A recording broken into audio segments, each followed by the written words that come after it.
कमाई करो उसके पर भी टैक्स भरो और खर्च करो तो उसके ऊपर भी टैक्स भरो। कमजोर लोगों को कहते हैं, गरीब को कहते हैं, मिडिल क्लास को कहते हैं, गवर्नमेंट एम्प्लॉयज को कहते हैं आत्मनिर्भर बन जाओ। और बड़े बड़े दोस्तों को कहते हैं कि संरक्षण है ना मेरा, मित्रों चिंता मत करना, मैं हूं ना। जो पार्टी आज पावर में है वो यहां पर भी थी ऑपोजिशन में, बार बार कहते थे our country is a developing country, लोग की आय बढ़ती है, इनकम टैक्स का स्लैब बढ़ना चाहिए।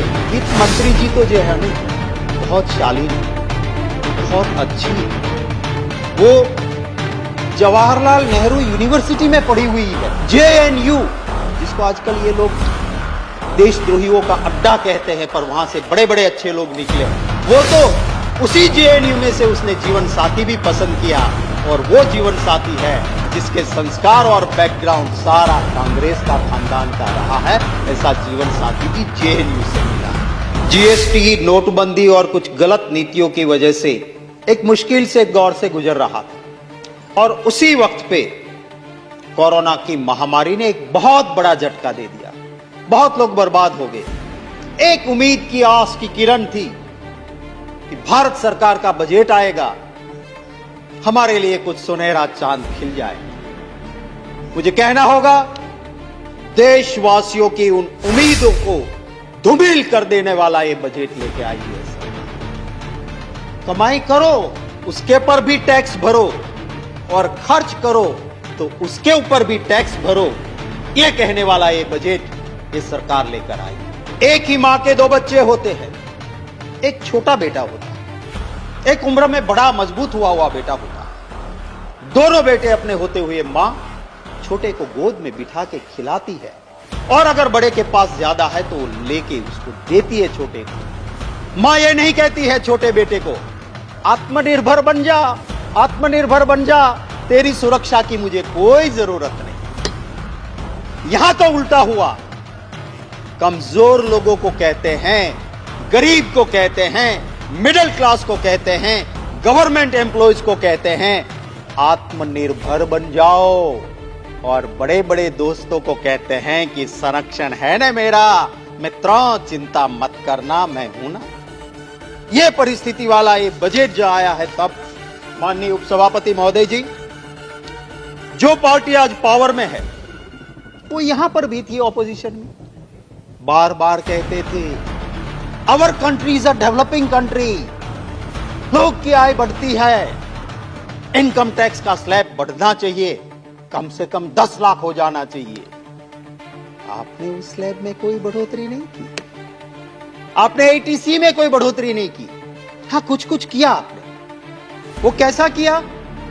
जैसे इंटरनेट में बैठते हैं ना महोदय, कहीं कहीं बहुत अट्रैक्टिव प्रपोजल लगती है, चलो इसको खरीद लो, बहुत बढ़िया है, पर फिर धीरे से लिखा होता है T&C apply, terms and condition applies. और जब वो टर्म्स एंड कंडीशन में जाओगे तो पाओगे कि यहां तो ठगे गए हो, कुछ मिलेगा नहीं।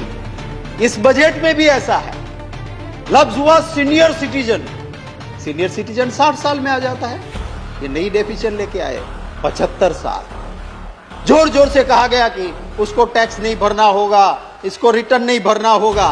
फिर टर्म्स एंड कंडीशन आई कि जो पेंशनर है वही, और जिसकी सिर्फ इंटरेस्ट की इनकम है वही, बाकी तो 80 साल के बूढ़े को भी वही की वही हालत है।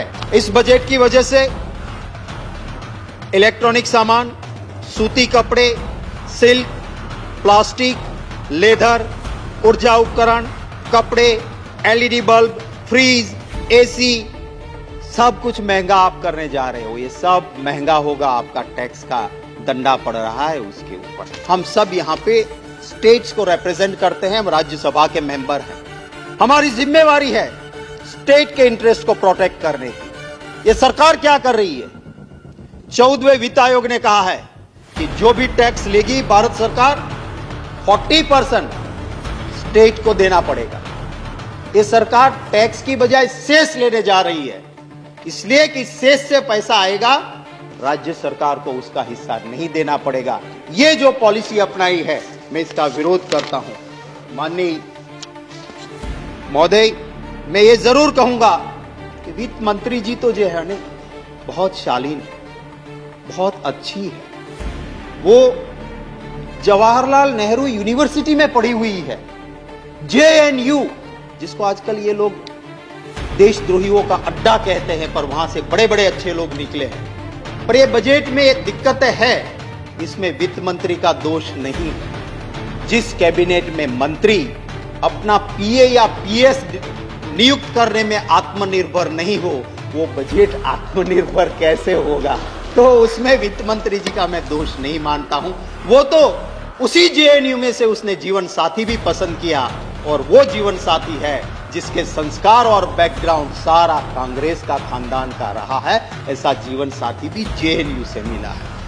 यहां बजट में जिक्र हुआ महोदय कि ये ऑस्ट्रेलिया में क्रिकेट टीम जीत के आई, हमें भी खुशी है, इतिहास रचा दिया, बहुत बहुत बधाई हमारी क्रिकेट टीम को। पर वही नेता ट्वीट करने वाले और बजट में रखने वाले इतना बोल देते ना कि वो क्रिकेट की टीम इतिहास इसलिए रच के आई कि बेस्ट परफॉर्मर 4 हिंदुस्तानी क्रिकेटर में एक सिख था, एक मुसलमान था, एक हिंदू था और चौथा ईसाई था। ये एक साथ मिलकर एक टीम बन के लड़े थे, तब हम जीत के आए थे। और जिसको ये तोड़ने की बात करते हैं, इन दिलों को जो तोड़ने की बात करते हैं, उनको ये समझना होगा। Please maintain silence please. इससे कोई फायदा नहीं होगा। महोदय मैं ये कहना चाहता हूं, प्लीज मेंटेन साइलेंस। बैठे महोदय, मैं आपके जरिए please maintain silence. Please maintain. Anurag ji जब सच कहा जाता है तो अनुराग जी, और उसके लिए मैं इनको जय जी बैठ जाए। अनुराग जी बैठे। महोदय, यहीं से कहा गया था कि सच, मैंने इसी हाउस में सुना कि सच सुनने की तैयारी रखनी चाहिए, सच सुनने से मोक्ष मिलता है।